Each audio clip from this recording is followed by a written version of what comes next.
En este video enseñaremos todo el proceso para el diseño y construcción de un sensor de barrera óptica. Nuestro objetivo es brindar una comprensión de este proyecto, comenzando por describir los principios fundamentales detrás de su funcionamiento para este tipo de sensor, y la investigación, cálculos y factores que se tomaron en cuenta para obtener el funcionamiento. El principio de funcionamiento es el siguiente. Nuestro sensor de barrera funciona mediante el uso de un emisor de luz y un receptor de luz. Estos dos deben estar colocados en lados opuestos. El emisor emite un haz de luz, el cual atraviesa una zona de detección, y el receptor detecta la luz que es emitida. El emisor de luz que decidimos usar fue un diodo láser y el receptor fue una fotorresistencia, o sea, un LDR. Es así que el emisor de luz emite un haz de luz que es dirigido hacia el receptor a través de un espacio. Este espacio puede ser el aire o algún material transparente como una ventana de vidrio o también algún material de plástico transparente.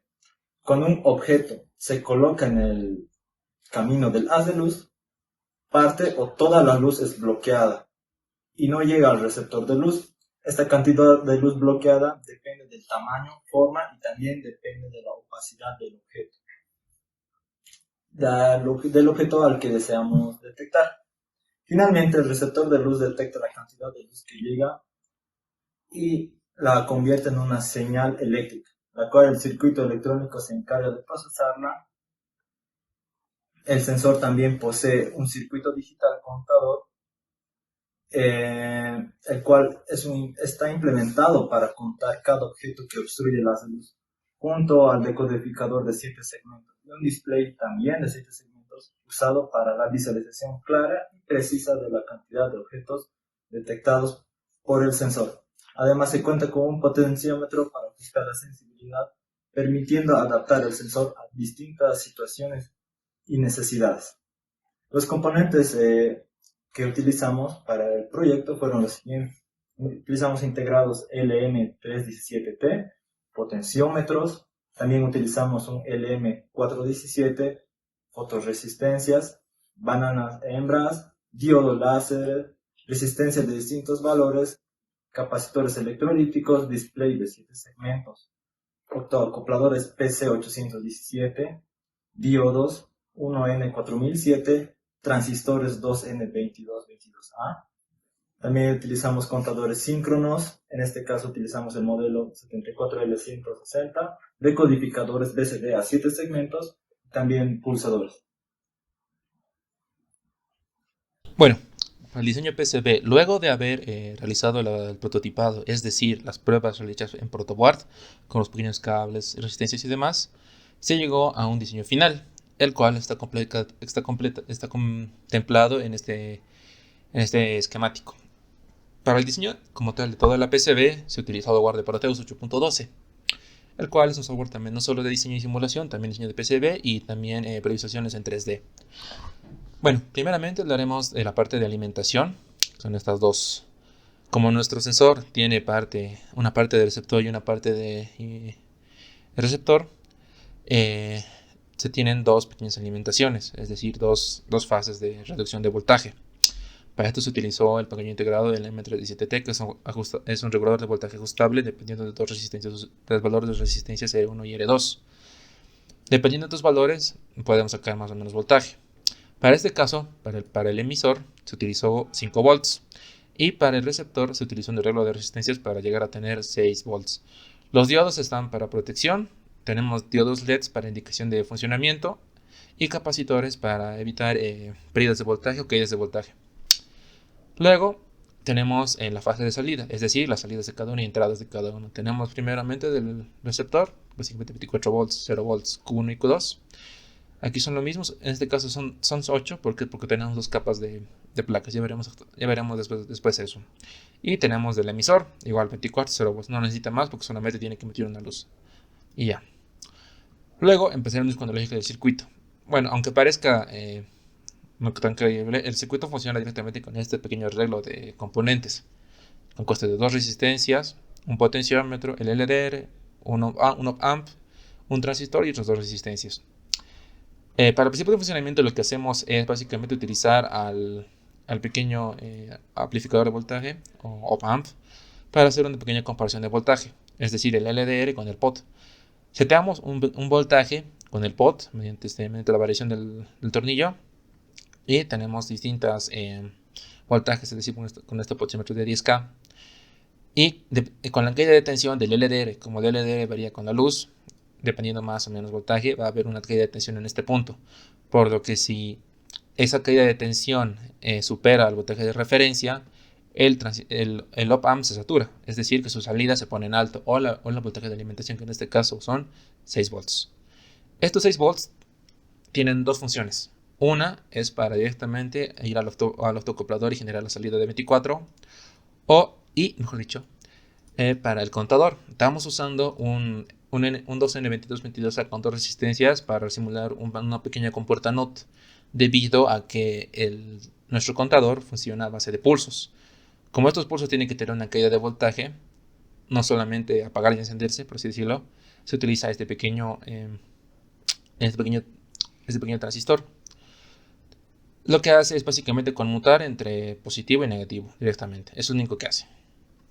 Luego tenemos el circuito contador, son simplemente los dos pequeños circuitos integrados, el cual son decodificadores y el decodificador ABCD.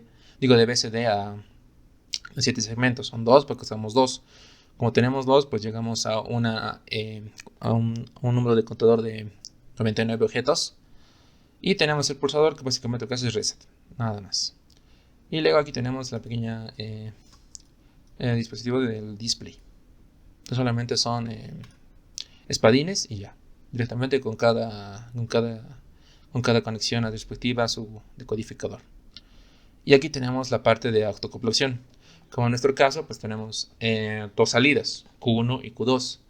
Q1, por así decirlo, es la normal. Es cuando detecta el objeto, pues el autoacoplador va a cerrarse, por lo tanto va a dejar pasar una corriente, hemos dicho un voltaje, y tendremos ese voltaje en la salida. Este voltaje dependerá del voltaje de alimentación. Si la alimentamos con 24, pues arriba dará 24. Si la alimentamos con 12, pues arriba con 12, y así básicamente. Es lo único que hace. Tenemos la pequeña salida del O1, que es básicamente la salida directa del amp. Esta se pone al pequeño diodo. El diodo hace que conmute el transistor y tenemos cerramos el circuito y tenemos la salida Q1. Para la Q2 lo que hacemos es poner literalmente un NOT en la entrada. Eso hace de que cuando no esté detectando haya una salida alta en la salida y cuando detecte una salida baja. Esa es lógica negada. Igual funciona el mismo procedimiento. Tenemos un capacitor igual para caídas de voltaje, para evitar caídas de voltaje, mejor dicho, y LEDs de indicación. Listo, eso sería todo. Y también aquí tenemos el emisor, que sería el hace directamente una resistencia y ya está. Para el diseño y fabricación de la PCB como tal, bueno, se tienen dos opciones, por así decirlo. Bueno, tres. La primera es realizarlo por ti mismo, por así decirlo. Existen varios métodos para realizar estas placas, pero uno de los más factibles y con menos costo es el de planchado. Lo que se hace es básicamente planchar la placa y luego quemarla con un ácido. Este ácido corroe todo lo que no está pintado por negro, que es la impresión que hacemos, la salida de la impresión. Y lo planchamos, se quema, luego perforamos, cortamos y ya tenemos la placa. Hacemos la parte de soldadura y listo. Y las otras dos serían pedirlas básicamente que nos hagan. Hay varias empresas aquí en Bolivia que hacen ese servicio, como una empresa por así decirlo, que hacen este pequeño servicio que igual es bueno. O también pueden ser pedidas, por así decirlo, a empresas externas, por decirlo, empresas como ser JLC-PCB o PCBWay, que igual tienen esas ya son placas profesionales, pero tienen un costo un poco más elevado debido a que, bueno, están en China básicamente, así que el costo más elevado es que te lo traigan, porque en sí el costo de las placas es básicamente barato. Siempre y cuando no tengan una dimensión superior a 10 por 10 centímetros, te cobran $2 por 5 ejemplares. Y es bastante barato, a decirlo. Simplemente envían su diseño, se lo hacen, esperan unas semanas, un medio mes más o menos, un mes, te lo llegan y ya está. Bueno, nosotros optamos por la primera opción, que es básicamente fabricarla por nosotros, hacerla un método ambiguo, por así decirlo, el planchado. Y para eso usamos este diseño. Si no, hubiéramos hecho otra distribución y otra forma de colocar los componentes debido a que nosotros vamos a fabricar la placa. Si no, esto tendrían otras dimensionalidades y otro diseño, por así decirlo. Para nuestro caso, para aplicarlo, para hacer nuestro trabajo más sencillo, tratamos de que todas las conexiones estén en una sola capa. Así directamente no nos hacemos el lío de hacer dos capas en la fabricación de la PCB, porque es un poco más complicado. Estos caminos azules representan la capa de abajo, por así decirlo, la capa la de cobre, por así decirlo, de la placa, que están diseñadas de lo mejor que se puede para que el sensor sea lo más reducido posible, que no ocupe tanto espacio. Para eso tenemos básicamente todas las conexiones que hemos visto previamente en el diseño esquemático, pasadas directamente al PCB. Tenemos primeramente las entradas 24.0, 24.0 y las salidas Q1 y Q2. Como en nuestro caso tenemos un receptor y un emisor, se tienen dos partes, una para el receptor y una para la emisor. Bueno, para el emisor es bastante sencillo. Solamente tenemos que reducir el voltaje de funcionamiento de nuestro láser. Es lo único que hay que hacer. Sería esta parte. Directamente alimentamos el láser y ya tenemos el láser funcionando. Listo. Pero para el receptor tenemos esta pequeña reducción de voltaje.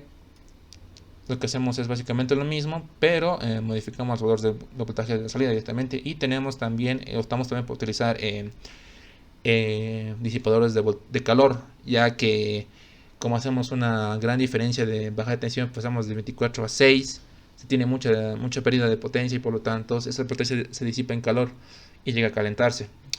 Y debido a esto también pusimos dos LMs en paralelo para que compartan la carga y al lado de un disipador de calor. En ambos casos, básicamente para evitar que se sobrecaliente. Bueno, aquí tenemos la disposición de todos los componentes previamente vistos, conectados de mejor manera para que no ocupen mucho espacio y sea lo más reducido posible. Tenemos el display, los decodificadores, contadores, el botón, las salidas, los autoacopladores de resistencia y funcionamiento, LEDs de indicación, capacitores, con puerta NOT con el 2N y las alimentaciones, que esta sería 24 volts, 0, tenemos aquí Q1 y Q2. ¿Por qué existen dos de estas? Pues bueno, porque para tratar de reducirlo aún más, lo hicimos en dos capas, por así decirlo. Toda esta placa va encima de esta parte. De esta forma tenemos una dimensión un poco más pequeña y más compacta.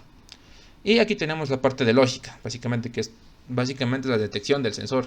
Es la lógica que detecta los objetos, por así decirlo. Tenemos el op-amp, las resistencias, el transistor, el potenciómetro, la salida del LDR, la resistencia y las salidas directamente. Y el software de Proteus ofrece también una pequeña previsualización de los componentes ya armados, incluso con la inclusión de las pistas. Esta sería una pequeña forma de ver cómo va a quedar, por así decirlo, la placa. Hay algunos componentes, por ejemplo, que no son nuestros, que hemos creado directamente, que se pueden hacer en el software de Proteus, que son estos conectores banana, que extraímos el 3D desde GrabCAD. Lo pusimos en software, ponemos un componente y ya está, directamente es eso. Y también tenemos la producción de todo, cómo va a quedar, cómo va a ser, las dimensiones y las pistas, por así decirlo. Y eso sería todo.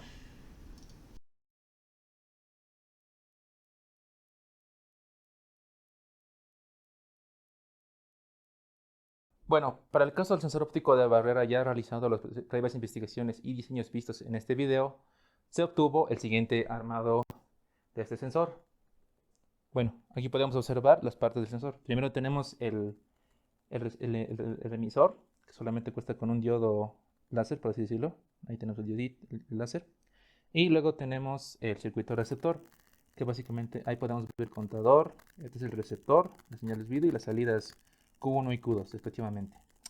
Bueno, como ya se explicó en este video, para que el sensor detecte, se tiene que obstruir el paso completo de la luz, o sea, de este láser, por así decirlo. Para nuestro caso, pues tenemos el receptor que tiene un pequeño contador. Este va a contar la cantidad de veces que hayan sido bloqueadas las luces o objetos que hayan atravesado esta luz. Y tenemos también las salidas, Q1 y Q2. Básicamente botan la señal de alimentación si el objeto está detectado. Son dos salidas, ¿por qué? Porque una es negada. O sea, que la salida negada va a mandar una señal de 24 volts cuando no detecte el sensor. En este caso hay LED de indicación, pero no tenemos uno quemado. También en esta parte tenemos LED indicadores de funcionamiento. Bueno, este sería el funcionamiento. Aquí tenemos un pequeño objeto. Vamos a tener. Listo. El LED se enciende, pero el contador no. ¿Por qué? Porque el objeto tiene que terminar de pasar. Termina de pasar y cuenta 1. Así finalmente 2, 3 y así. Ese es el funcionamiento. Tenemos también el pequeño potenciómetro que está en este pequeño agujerito, en el que podemos ajustar la sensibilidad para ajustar el sensor a las climáticas o al ambiente en el cual se trabaja. Igual, de todas maneras, podemos ampliar la distancia en el cual el video, dependiendo también de la necesidad del sensor. Y con este pequeño botón reiniciamos el contador. Cuenta hasta 99 objetos. Y eso sería todo. En resumen, los principales aspectos del proyecto fueron el tener un receptor y un emisor. El sensor que se desarrolló utiliza un LDR y un diodo láser y ha demostrado ser una solución simple y efectiva para la detección de objetos. Aunque recomendamos para futuros proyectos emplear lo que es un fotorresistor y un fotodiodo, los cuales tienen tiempos de respuesta mucho más rápidos que un LDR. Incorporamos un contador digital en el sensor, el cual es capaz de contar con presión cada objeto que interrumpe la luz, y el decodificador y el display de 7 segmentos permiten visualizar el número de objetos detectados de manera clara y fácil. Ese es el principal atractivo de nuestro sensor, lo cual lo hace único en comparación a otros sensores convencionales. Esperamos que este video les fuera de mucha ayuda y utilidad para que puedan desarrollar sus propios sensores. Agradecemos su atención y muchas gracias.